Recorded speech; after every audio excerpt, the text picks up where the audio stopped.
Yo, what's up guys, my name's Mr. Freeze2244 and in this video I wanted to sort of like explain my absence in the past couple of months or so.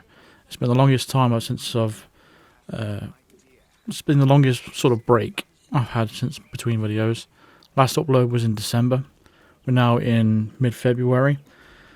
So I wanted to go over it because I've been putting out videos for a good reason though. So since early January I've been feeling a little bit I don't know, a bit unwell, let's just put it that way.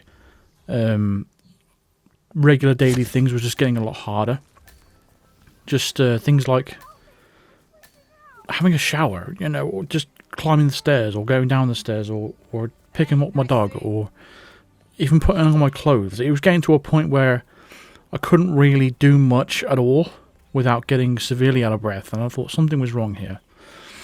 It was preventing me from walking my dog. It was preventing me from pretty much doing anything. It was leading me to a life of getting up out of bed, going downstairs and just watching TV all day, then going to bed. And it was just leading to something that I didn't really want to address. It got to a point where I just pretty much couldn't do anything. I had to go and see a doctor about it all, and the symptoms were basically just breathlessness and extreme fatigue. It felt like I had sandbags on my leg. Like, my legs were really heavy. They were painful, as if I was carrying something on my back. And I had some sort of like swelling in my abdomen area as well.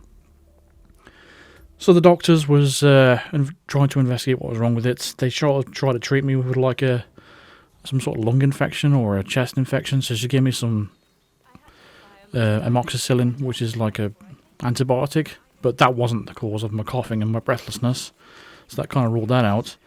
So a couple of days later after that, I got SVT. You know, usually people that know me across the channel, they know I've got SVT. I've been suffering it for many years now. I had a heart ablation back in 2016. It didn't fix it, unfortunately, but I've just been sort of dealing with it whenever it comes.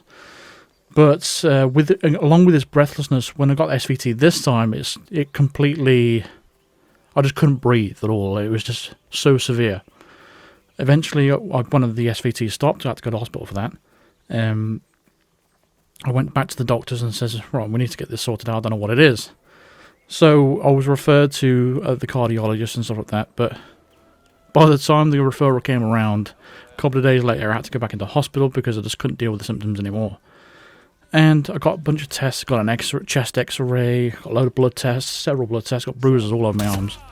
And eventually got through to a echocardiogram, because there was concern about the x-ray, because my heart is massively enlarged, like it's really big, and it sounds exactly the same as what my mum had when she was diagnosed when she was 33, which is cardiomyopathy. And so they did the echocardiogram. And after the echocardiogram was complete by the cardiologist, I asked, what are your first impressions? He says, I'm not happy with the way your heart's pumping. So the very next day I saw a consultant, and they were basically saying that anything below 45%, I think it's called ejection fraction, is when your heart's beating. It's the function of it. Anything below 45% is severe, and mine is below 15%. So I was diagnosed with very severe heart failure. What that means is basically the heart isn't functioning as it should. It's not pumping the blood and oxygen around the body as a normal person would. Therefore, I'm getting a lot of swelling, retention of fluid on my legs, on my abdomen, all that kind of stuff. So that's what's making me struggle to breathe. That's what's giving me all the fatigue. They've prescribed me with 4 different types of medication, which I have to now take for the rest of my life. And that's just to basically help with the symptoms. It's not going to go away. There's no cure for this. So it is what it is. It's one of those things where I've just got to, I don't know how long, realistically, how long I've got left to live. I don't know. It's different for everybody. I mean, my heart is functioning at less than 15%, so that's not good. But I just want to live my life and try not to be reminded of this all the time. I want to try and sort of like forget this is happening, because I don't want to be thinking about this every day. I don't want to be worrying about every little jolt or twinge I feel, or every little breathlessness. I don't want to be reminded of it all the time. It's just sort of one of those things. It's going to depress the hell out of me for the rest of my life if I have to keep thinking about it all the time. I mean, it got to a point where I just couldn't sleep. I mean, I couldn't lay flat because I thought that might be sleep apnea, so I slept on my side. So eventually I was propping myself up with even more and more pillows. Eventually I couldn't sleep until I completely sat up. And even at that point, at the end, I couldn't even sleep when I was sitting up. So that's how I knew it was really bad. And that was something that was definitely wrong there. So as I said, I've had tests, I've had chest x-ray, I've had an echocardiogram. The next step would be an MRI scan. And we're going to see how it goes from there. I might be put on the heart transplant list, according to one of the cardiologists I spoke to. But it just depends on what the findings are. But overall, that is basically why I haven't been doing videos. It's the least of the need, really, isn't it? I lost my father back in November. Maybe I don't know. I keep thinking maybe it's the stress that's all caused all this. I don't completely sure. My brother has heart issues. He got diagnosed from a younger age as well. My mum had heart issues when she was 33. She lived with it for 15 years, I think, overall. 15 years overall.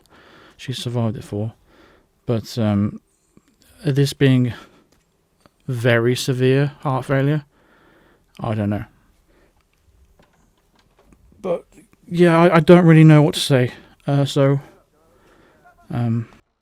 Yeah, maybe I feel like I should have wrote some stuff down here because I feel like I've missed a few things. But that's basically everything, really. I've been too ill to pretty much make videos. There's not been any content for Hitman out anyway. But I have heard recently that they are going to do some sort of roadmap for 2024. So I'll do videos if and when I feel like it. If not, it is what it is, isn't it? I just thought I'd give you an update on the current situation. So yeah, thank you very much for watching. Thank you very much for listening. And I shall see you in the next one. Hopefully we'll start doing some streams again or something like that to keep me distracted on things. So until then, I'll see you later. Thanks for watching. Cheers.